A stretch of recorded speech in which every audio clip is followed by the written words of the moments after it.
안녕하세요. 우선 성탄 인사로 오늘 이슈 이스타를 열겠습니다. 메리 크리스마스! 미국은 오늘 크리스마스 이브입니다. 한국의 구독자 여러분께서는 크리스마스 아침일 텐데요. 모두들 행복한 하루, 행복한 연말 보내시길 바랍니다. 크리스마스 이브에 저도 미국에 와서 처음 맞는 특별한 경험을 했습니다. 오늘 아침 맥도널드에서 아침 베이글이랑 커피를 드라이브 스루로 주문을 했는데요. 크리스마스 이브라 그런지 차들이 줄이 정말 길게 늘어서 있더라고요. 근데 계산을 하려고 기다리는데 직원이 차들마다 뛰어오면서 뭔가를 말해주더라고요. 그래서 제 차에도 와서 말을 하는데 맨 앞줄에 있는 손님이 계산을 기다리는 사람이 주문한 음식까지 모두 결제했다는 거였습니다. 기쁘면서도 뭔가 따뜻하고 이럴 줄 알았으면 다른 것도 좀 더 많이 시켰으면 어땠을까 하는 정말 멋진 사람이다. 이런 생각이 들면서 미국인들의 넉넉하고 여유로운 크리스마스 인심을 느낀 하루였습니다. 제가 사설이 좀 길었고요. 자, 이제 본격적인 오늘 이슈 이스타를 시작하겠습니다. 현재 미국 정가는 크리스마스를 포함한 연말연시 휴가에 들어갔습니다. 도널드 트럼프 대통령도 플로리다주의 마라라고 리조트로 휴가를 떠났습니다. 엄중한 시국에 휴가가 웬 말이냐고 할 수 있지만 미국의 대통령 휴가는 백악관 집무실을 휴가지로 옮기는 것에 불과합니다. 골프를 치기도 하지만 대부분의 시간은 업무에 투입합니다. 트럼프 대통령의 이번 휴가도 소송과 연방의회 대책, 그리고 폭동진압법과 계엄령에 대한 심도 깊은 논의가 진행될 것으로 보입니다. 그리고 1월 4일 조지아주 유세에 참여하는 등 바쁜 연말연시 일정을 소화할 예정입니다. 트럼프 대통령은 휴가를 떠나면서도 미국의 최고 권력자는 자신이라는 사실을 정치권에 확실히 각인시켰습니다. 국방수권법에 대한 거부권을 행사하고 경기부양 법안을 수정해서 다시 제출하라는 메시지를 던진 상태라 연방의회가 난리가 났습니다. 거부권과 수정 요구는 연방의회가 내년 1월 6일 무엇을 해야 하는지 확실한 메시지를 전한 것이라고도 볼 수 있습니다. 트럼프 대통령은 또한 휴가를 떠나기 전 10여 명의 중요한 인물과 백악관에서 회동을 가졌습니다. 그중 마이크 펜스 부통령, 모 브룩스 연방 하원의원, 시드니 파월 변호사, 루디 줄리아니 변호사, 그리고 마이클 플린 전 백악관 국가안보보좌관이 꼽힙니다. 펜스 부통령과 브룩스 의원에게는 1월 6일 연방의회 선거인단 인준 절차, 파월 변호사에는 특별검사, 줄리아니 변호사에는 선거소송, 플린 전 보좌관에게는 폭동진압법과 계엄령에 대한 모종의 논의를 거친 것으로 알려졌습니다. 그중 첫 번째 펜스 부통령과 브룩스 의원, 지난 23일 50개 주의 선거인단 투표 결과와 명단이 마이크 펜스 부통령 손에 넘어왔습니다. 펜스 부통령은 50개 주 선거인단 투표 결과에 형식적 하자가 명확할 경우 주 정부로 되돌려 시정을 요구할 수 있는데 1월 6일 전에 하자가 시정되지 않을 수도 있습니다. 하지만 민주당이 반대할 경우 하자 있는 투표 결과가 그대로 1월 6일 상정될 수 있습니다. 이날 상하 양원 합동회의 의장은 상원의장 자격의 펜스 부통령입니다. 1월 6일 의회는 원래 형식적인 절차에 불과했지만 이번 선거는 특별했기 때문에 가장 중요한 이정표를 박아놓고 있습니다. 상하 양원 내에서 모두 1명 이상의 의원들이 나서 이의 제기를 한다면 최소 2시간 이상의 토론 과정을 거쳐 각 주별 표결을 통해 의결할지 합의로 통과시킬지를 결정해야 합니다. 하지만 하원은 민주당이 다수당이고 상원은 공화당이 다수당이지만 지도부가 이미 배신을 한 상태이기 때문에 표결을 통해 이길 가능성은 높지 않습니다. 하원에서는 모 브룩스 의원 등 10수명이 이의 제기를 벼르고 있으나 상원에서 나선 지원자 터니 터버빌 당선자는 미치 맥코넬 상원 다수당 대표와 그의 하수인 존 튠 원내대표의 회의와 압박에 시달리고 있습니다. 설사 상원에서 이의 제기 의원이 나서지 않더라도 펜스 부통령은 새로운 카드를 계속 행사할 수 있습니다. 12월 14일 7개 주가 공화당 충성파로 구성한 대체 선거인단을 연방의회에 상정했습니다. 펜스 부통령은 조작과 부정이 없었다면 7개 주에서 트럼프 대통령이 승리했었을 것이라며 이른바 직권상정을 통해 이 대체 선거인단을 채택하자는 안건을 제출할 수 있습니다. 선례도 있습니다. 공화당에서 리처드 닉슨 당시 부통령과 민주당에서 존 F 케네디 후보가 맞붙은 1960년 대선. 하와이주는 주지사가 닉슨의 승리를 보고했으나 민주당 선거인단이 케네디의 당선을 보내 결국 연방의회가 재검표에서 이긴 케네디 후보의 승리를 채택한 바 있습니다. 이번 1월 6일에도 이러한 제안이 나온다면 물론 민주당이 크게 반발할 것입니다. 양원이 다시 나눠서 토론하고 정식 표결이 진행됩니다. 이렇게 된다면 양원의 공화당 의원들은 어떤 투표를 했는지 모두 공개됩니다. 민주당은 트럼프냐 진실이냐를 요구하는 역사적인 순간이 될 것이라고 주장하지만 트럼프 진영에서는 트럼프냐 거짓이냐를 선택하는 순간이 될 것이라고 맞서고 있습니다. 트럼프 대통령 진영에서는 TV 광고를 통해 모든 유권자들이 지역구 연방의원에게 편지를 쓰고 전화를 걸어 부정선거를 시정하라고 촉구해야 한다고 역설하는 등 1월 6일 표결에 집중하고 있습니다. 이 투표를 기점으로 공화당은 트럼프 당으로 당명을 변경해도 괜찮다는 얘기를 들을 정도로 큰 변화를 겪을 수밖에 없습니다.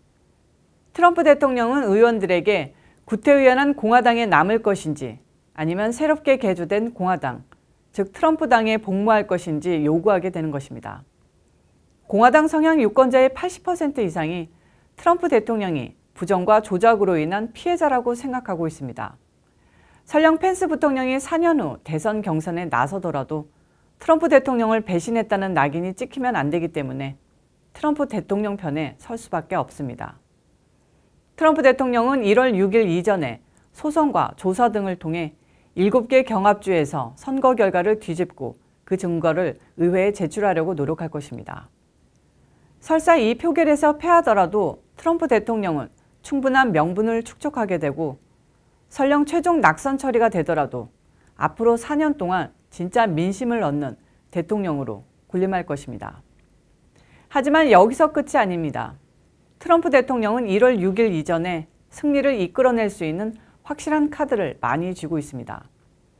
트럼프 대통령은 대선 이후 처음으로 선거 부정과 조작을 조사할 특별검사 필요성을 제기했습니다.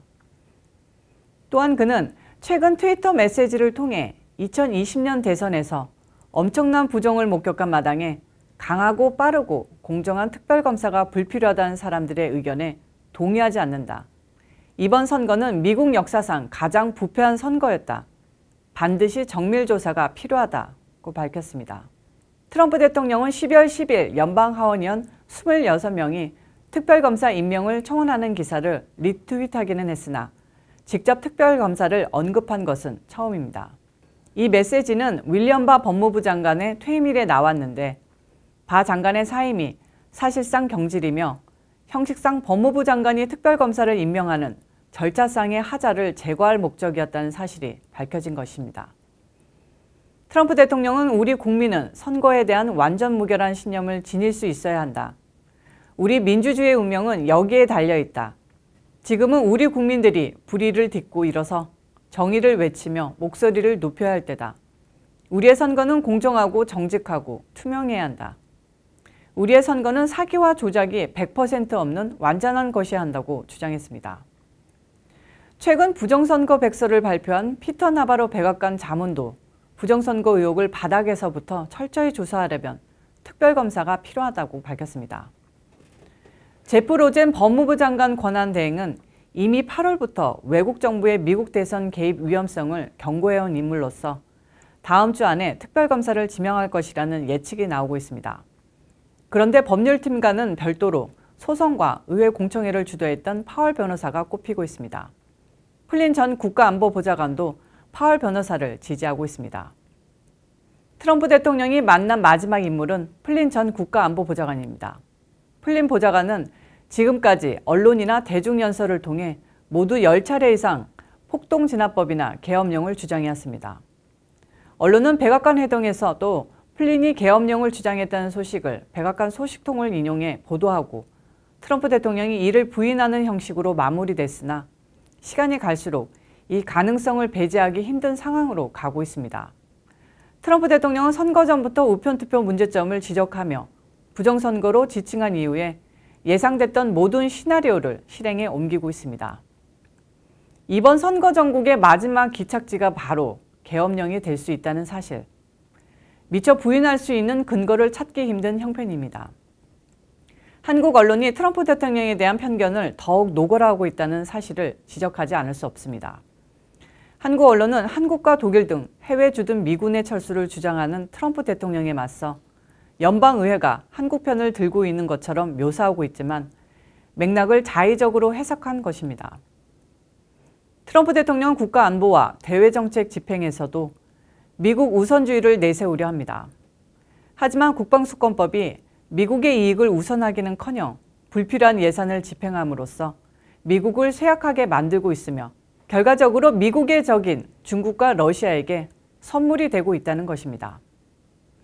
트럼프 대통령은 명시적으로 한국과 독일 주둔 미군에 대한 철군 계획을 밝힌 적이 없는데도 마치 트럼프 대통령이 주한미군 철수를 주장하고 민주당이 이를 막은 것처럼 오독할 수 있도록 헤드라인을 뽑아댔던 것입니다. 트럼프의 주장은 공화당이든 민주당이든 가리지 않고 딥스테이트로 대표되는 미국 정치 몰입애들은 외국 정부의 로비에 놀아나며 불필요한 국지전에 국민들의 혈세를 낭비하고 있다는 것인데 그렇게 하지 못하도록 해외 주둔 미군의 배치와 철수 권한을 오로지 대통령에게 달라는 것입니다. 트럼프 대통령은 새로 발생한 해외 분쟁에 군사적으로 개입하지 않은 20세기 이후 최초의 미국 대통령입니다. 트럼프 대통령이야말로 네오콘과 군산 복합체로 대표되는 민주당과 공화당의 허가받은 살인마들과는 태생이 다른 평화주의라고 할 수 있습니다. 국방수권법에 부과된 통신품위법 230조, 즉 거대 IT 기업이 인터넷에 온갖 가짜뉴스를 실어 나르는 플랫폼을 유지해도 처벌을 받지 않도록 하는 법 조항도 그대로 살아남았는데 민주당 의원들의 반대는 일절 없었습니다. 거대 IT 인터넷 기업과 주류 언론의 인터넷판 뉴스는 표현의 자유라는 이름으로 4년 내내 트럼프 대통령에 대한 가짜뉴스를 양산하고도 소송을 당하지 않았으며 트럼프 대통령은 엄청난 타격을 입었습니다. 한국 언론이 트럼프 대통령을 공격하고 얻었던 이익은 과연 무엇이었을까요? 결국 미국 주류 언론의 농간, 즉 남의 장단에 춤을 춘 결과밖에는 없었던 것입니다. 지금까지 이슈 이스타였습니다. 시청해주셔서 감사합니다.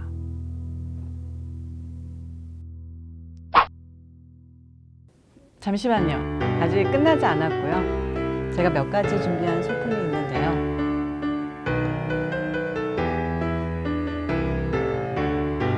산타클로스입니다. 내일 성탄절인데 분위기도 코로나 때문에 분위기도 지금 많이 다운이 되고 연말 분위기를 느끼기가 좀 힘든 것 같아요. 그렇지만 내일 그리고 연말 돌아오는 연말에 여러분들의 가정에 행복한 시간을 가질 수 있었으면 좋겠고요. 내일 모두 메리 크리스마스입니다. 메리 크리스마스. 잠시만요. 다른 거 보여드릴게요.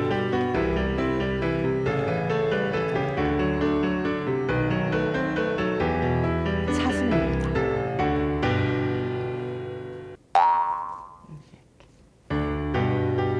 또 다른 모자 준비했는데 잠시만요.